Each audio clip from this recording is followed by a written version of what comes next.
Hi, I'm Lizzie Phillips, and this is the Networking Diaries.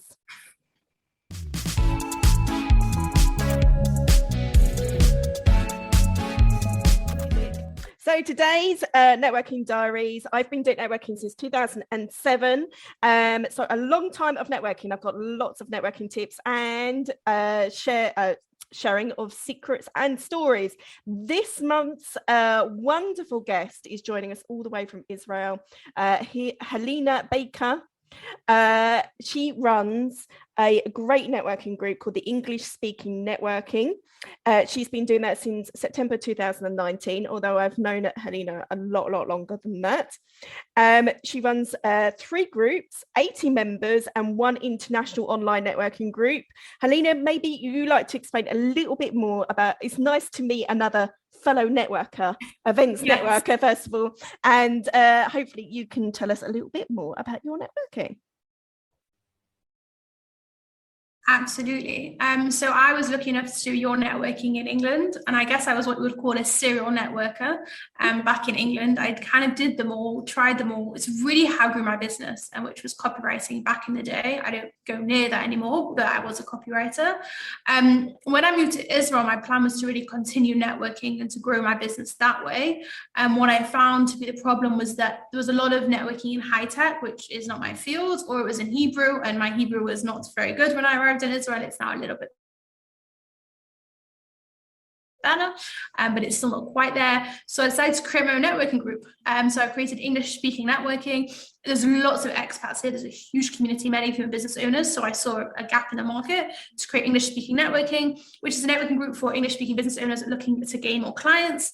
And we launched in Tel Aviv, which is like the center city of Israel. We then expanded to Yerushalayim and Herzliya. And then COVID hit, which is obviously was an interesting experience for a face-to-face networking group. And that just caused a lot of change, a lot of online. And now I have an online international group where we have business owners from right around the world joining to network, and predominantly America, Israel, and England. Wow, that's quite a lot of info there, Helena, in one hit. So let's go back to you mentioned COVID. You mentioned the dreaded C word. Yeah. So I'm actually suffering with a cold today as well, as you probably tell by my husky voice. So COVID, we've kept in touch throughout the years, and how on earth did you feel when things were progressing, globally? How did you kind of deal and take on the challenge of doing networking during a pandemic? So initially, I didn't deal with it very well at all, to be honest. Basically, my business was launched in October 2019, and then COVID hit in March. So I was about 6 months into the business, and I did not think the business would survive, to be perfectly honest with you. Back in the day, online networking was not a thing. Like, it was not something that was done. Now we think of it as very normal, but like, I was part of one online networking group, which is very poorly run. It was very just not great quality, but apart from that, it just didn't really exist. And I think people kind of forget that now. So essentially, when COVID kind of hit, I just paused all the meetings. I didn't really know what to do. I just paused everything. And then I did some free online networkings, which I'm really glad that I did that on reflection, because what it allowed me to do is really understand how networking online can work, how it can help people grow their business, what the right tools are. And then we went back fully face-to-face in about June, July time, when everything in Israel opened up fully. We went from kind of full lockdown down to open, which was a very odd decision, but anyway. So I went back face to face, and we restarted all the memberships and kind of reopened, as it were. And then, even though the law actually said we could continue face to face, I no longer felt comfortable doing that because the numbers in Israel got so high. I mean, they were, and obviously there's no vaccine yet. So we then went back online. I changed the payment structure slightly so it's a bit cheaper for people, moved everything online. And they basically grew online for almost a year. We only started going back face to face again it was about 4 months ago. I'm confused with dates. but it was quite recent. And interestingly, only Tel Aviv went back face-to-face fully. Jerusalem and Herzliya said, we don't want to go back face-to-face. We like online networking. And every 6 weeks in Jerusalem and Herzliya, I have a face-to-face meeting, but apart from that, it's always online, which I was very, very surprised by. I thought people would want to go back face-to-face. That was absolutely not the case. So online networking has really worked very well. But it was, I would say it was a journey for me to get to a place where I really understood how to do it properly. And I genuinely remember for the first 2 weeks when COVID hit, thinking my business is over and I've just wasted 6 months and I don't know what I'm going to do. Like I was in a dark place, but it's all good now, thankfully. Yeah. And what's the well, first of all, I have my networking diary in front of me. Okay, it's time to open up my little networking diary and to ask you some wonderful questions. So I mean, you've obviously touched upon that it's quite hard to transform your business in a pandemic anyway. To say the least. Let's just say, if I hear the word pivot more time, banned word, pivot. They can go after themselves, really. They can. I'm not into it at all. What's one of the challenges of, as an organizer? Quite often, I don't know if you feel like that, you're like a gliding swan where you're like desperately pedaling underneath when it comes to networking. Amen to that. People don't realize the amount of organization that goes into it. They really, when I first started the group, what people couldn't understand and what has changed is that I charge for networking. How can you charge for it? But people were angry. And I was like, firstly, if you don't want to come, don't come. No, don't do me any favors. Like they were like proper shout at me that it costs money. How dare, real vitriol. I'm just like, calm yourselves down. This is a service I provide, not for not for charity. Like I have to anyway. That was a big problem. I'm hearing you. So one of the things I quite often get is, would you like to come along? I ask, would you like to come along as visitor? And they say, well, hang on a minute. I don't, I thought it was going to be free. And quite often I say to myself, one, I need to eat. Two, I'm pretty certain that, if I asked for your services for free for an hour, that wouldn't happen either. So, it's a strange world that we've been living in, but I think people are starting to appreciate actually the level of service that networking brings, which kind of leads me on to international online networking. So how... obviously one of the networking groups that I run is called Networking 90, and that has an international feel, although I think the furthest away that we've had is Dubai and France. But I mean I love it. I love one of the things that it's really opened up is being able to meet people across the pond, so to speak, and it just gives a completely different feel to the actual networking itself. I mean, what do you think it's kind of opened up for you? I'll be honest, for me, it was very much like a strategic decision and a financial decision. The English-speaking market in Israel definitely exists, but it is not endless. There is a limited pool of them. And I've kind of expanded into the major cities that I wanted to in Israel. There's a few more here and there, but I didn't feel there was necessarily the market for it. So I thought, and to be honest, when I launched international, my thinking for it would be that it would be like a Jewish networking group for Jewish people looking to network in Israel, America, and England. And that was kind of my basis of my decision. What happened is that many, many people from all countries, races, religions, whatever you want to call, joined, which has been amazing. And I'm delighted by that. Definitely didn't expect that at all. I thought, as an Israeli group based here, people would kind of want to be networking with people in Israel for, because they want to move here eventually, they have family here, whatever it is. But that's not been the case. And for me, that's been awesome, to be honest. I met some really interesting people, often the expats in this country, they're amazing, but it's nice to have a whole new type of people who want to come in and network.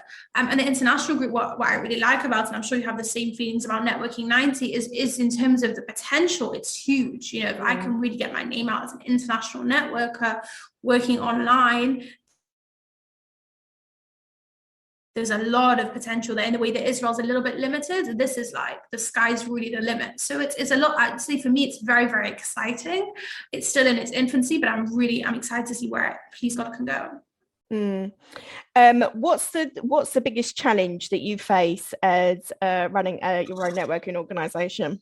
Gosh, so many challenges. You understand this. I'm smiling because it's hard. I think people think it's very easy, put on events and it's all very sweet and nice.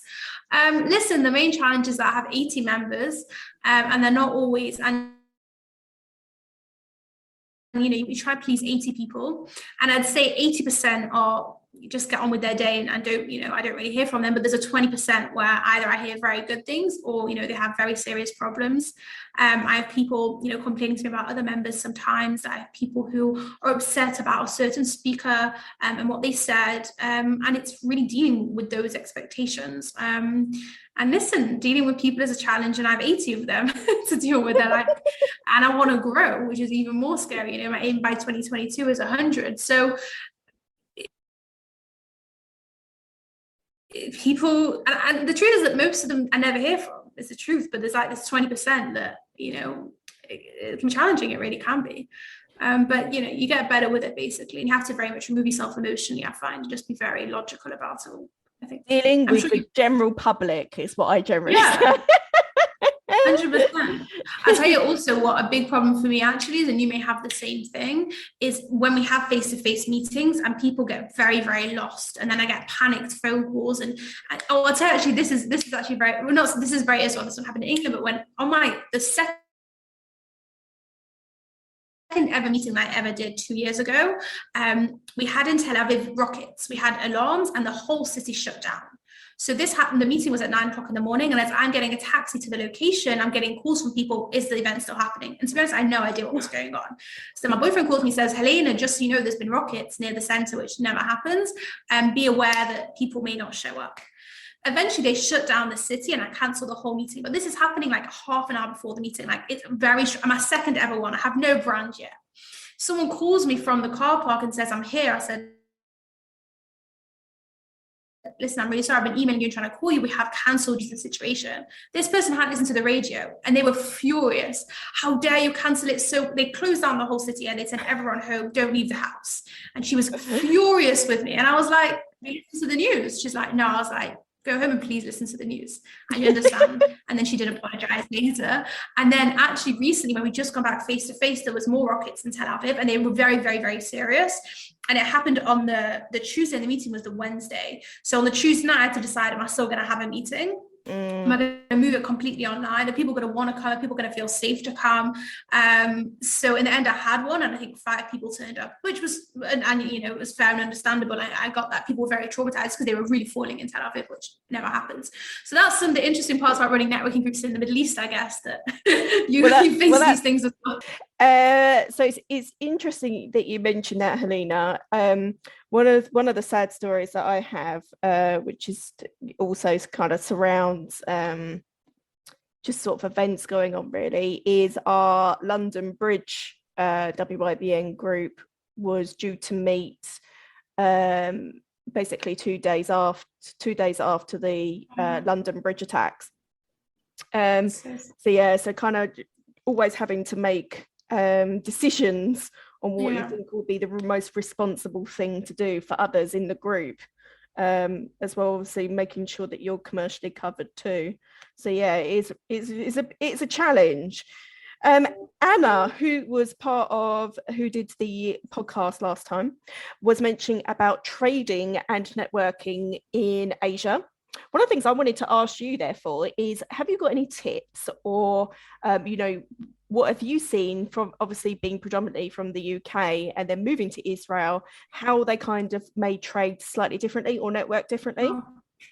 Okay, so in terms of networking differently, Israel is based on networking. So there's what's called like protexia in Israel, which basically means that like we were in school together, we did that. Here we have mandatory army service. So everyone does the army.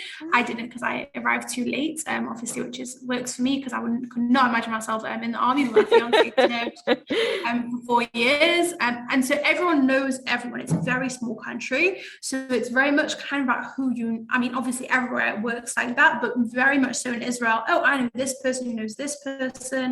And that's kind of how it works here, a lot more than I've noticed in England. I mean, I say that as someone, and even for me as a networker, I worked very hard to build my connections here, and I'm often getting introduced to people who may be able to help me here and there. So I would say in terms of networking, that it's a lot, everyone networks here. Like, even if they don't realize they're networking, like the economy is built on that, jobs are based around that.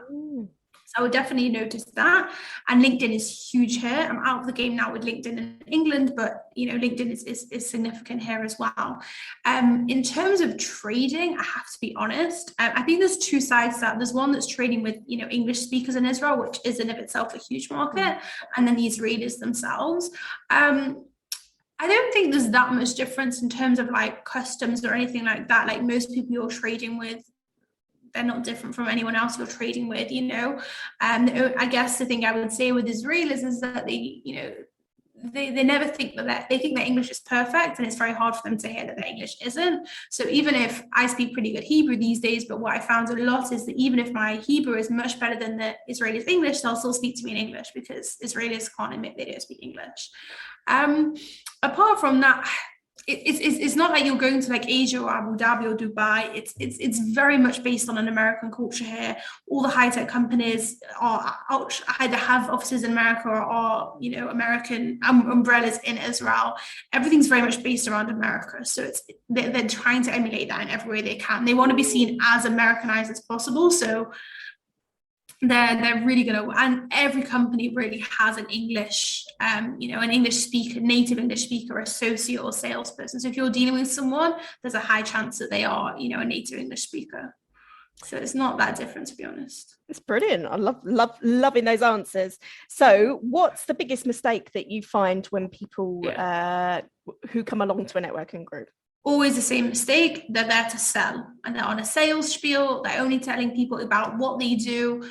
This networking is about building relationships, about growing, genuine, real relationships. So people want to refer your business. If you come in all guns blazing and are just selling, it's a huge turnoff. It's very boring, and it's not going to work. Also, more importantly, it is a slow game. It does take time, and I think that people really don't always understand that. And a big problem is that sometimes someone will come to the first networking event they come to, they'll get business, which is the biggest problem. Because if they come to one networking event and think they'll get business, they then kind of think that at every meeting they'll get business straight away, and that's how it works.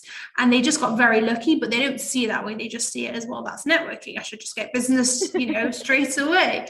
It's an educational process, to be honest, which is challenging at times. Yeah, I like to call them hunters. So basically they whisk up as many business cards as they possibly can, and then swiftly depart again. What sort of top tips would you give people for doing let's face it, all networking is about there might be some form of pitch element into it. So what sort of tips would you give people for doing a really great pitch? Okay, so the first thing that I would say is it's not even about what you say, it's about your body language and intonation. So you want to stand up straight, even if you're on camera on Zoom, you want to do that. I see so many people who they move their cameras like this, so I'm seeing their forehead, make sure it's centered properly.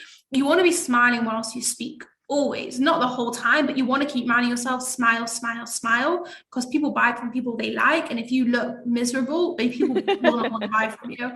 And I do training to members on 60 seconds, that's part of the deal they get. And I always tell people, make sure you're smiling when you're speaking, and change intonation. So many people, they sit there and they deliver the 60 seconds.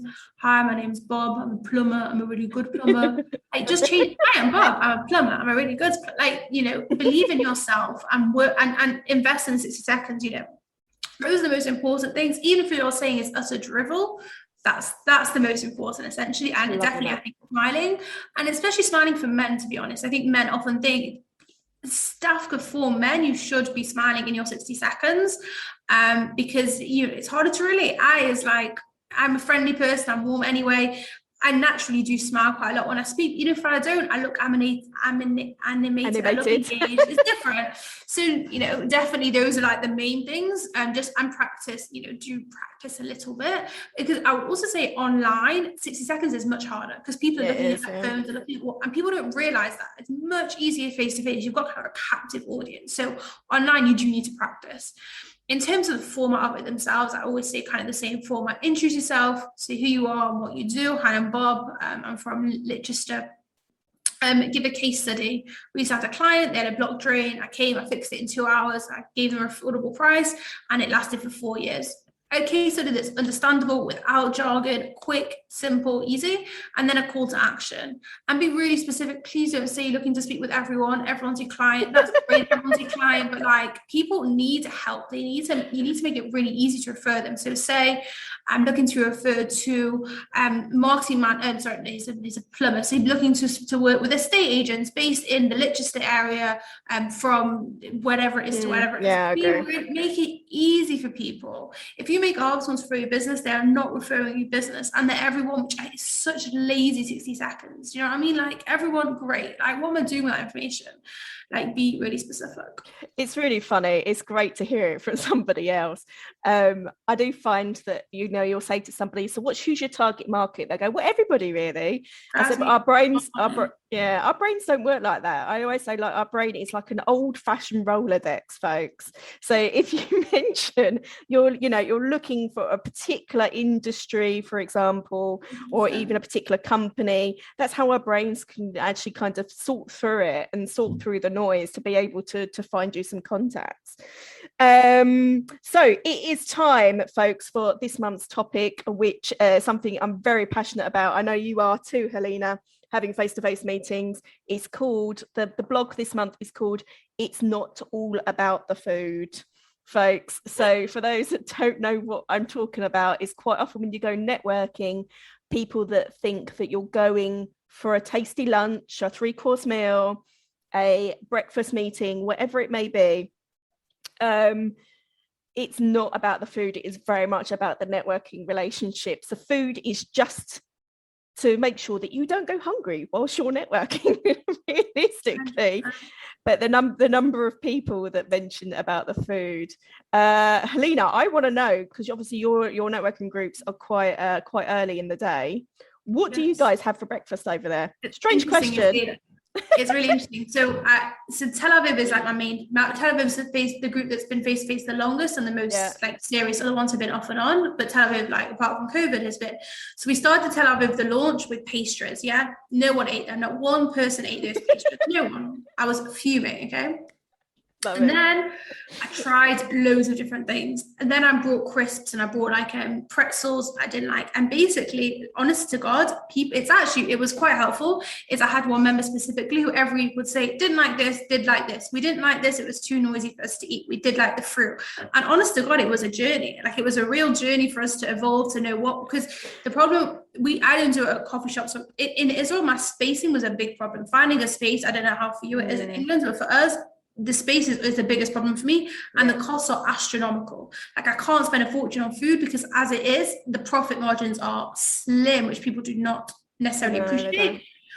So it was a huge problem with food. So I tried this and I tried that, and then eventually we started making sandwiches. And I would make them in the space itself, basically like before the meeting. So I'd arrive much earlier, like 8 a.m., which for me is still very late for networking because I'm used to like BNI 7 a.m. So for me, that was no problem. So I made sandwiches and they would say, no, we didn't like this one, whatever. So now basically we have, my fiance actually makes the sandwiches at our house. The space happens to be very close. And he's like he's like a very serious, methodical person. He makes them and then he wraps them nicely. Like I'm like a bit all over the place. Like it's not really my thing.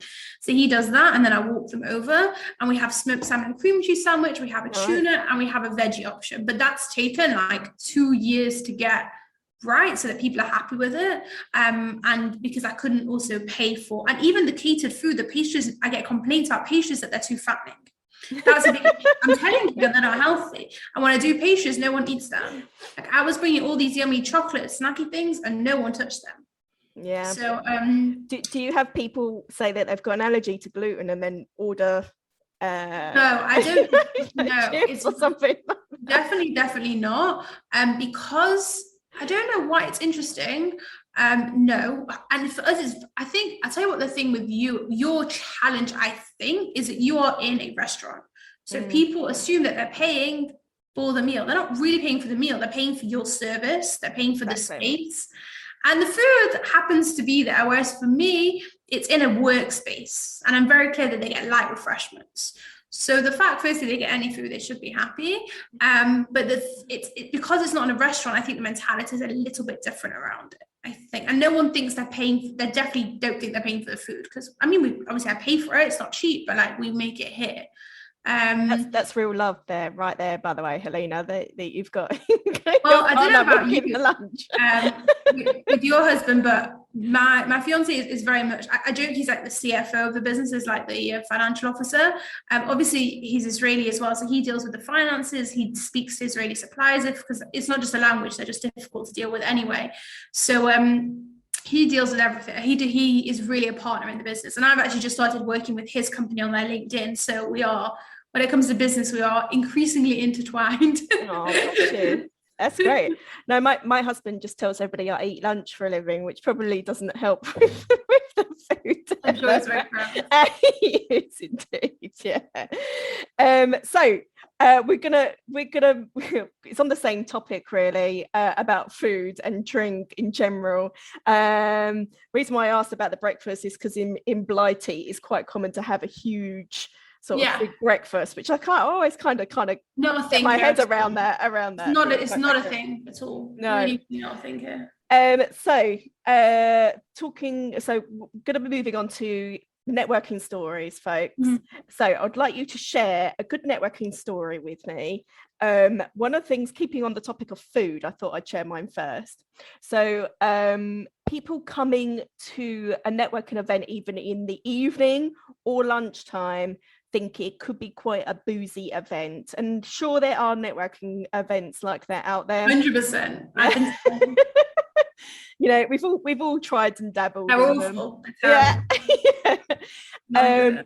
One of my networking story, in fact, I've got two related to alcohol, both at lunchtime, I have to say. So it's 11:30. So this woman must have been having a few beforehand. God, yeah. Came along thinking it was a boozy lunch, and managed, for those that know what a tea and coffee station is, it's where you've got two big urns which are 25 litres each, something like that. A bit. Yeah, they're huge, and a good 20 to 30 cups on there. She manages to take the whole station down with her by moving the tablecloth. It was like a magic trick, but without the magic. And yeah, I mean, it was lucky that nobody got splashed with the tea and coffee itself. But yeah, that's story number one.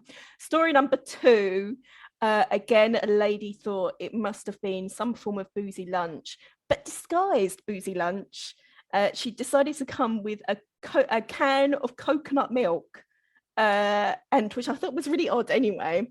So we provided refreshments, soft drinks, and as well as hot drinks, and this coconut can remained on the table for quite a while, and it was only like near the end of the meeting and I realized that it just must have been full of alcohol, this can. And how do you deal with that? there's like no coming back.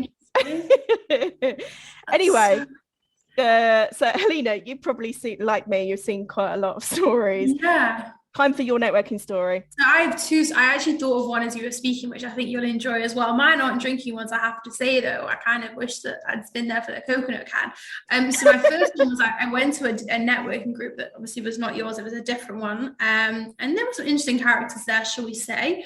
And there was a woman there.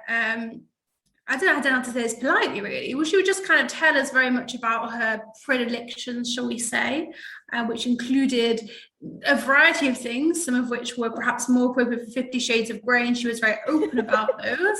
And then we later learned that she had an affair with another one of the members who was married. So that was number one, which was honestly crazy.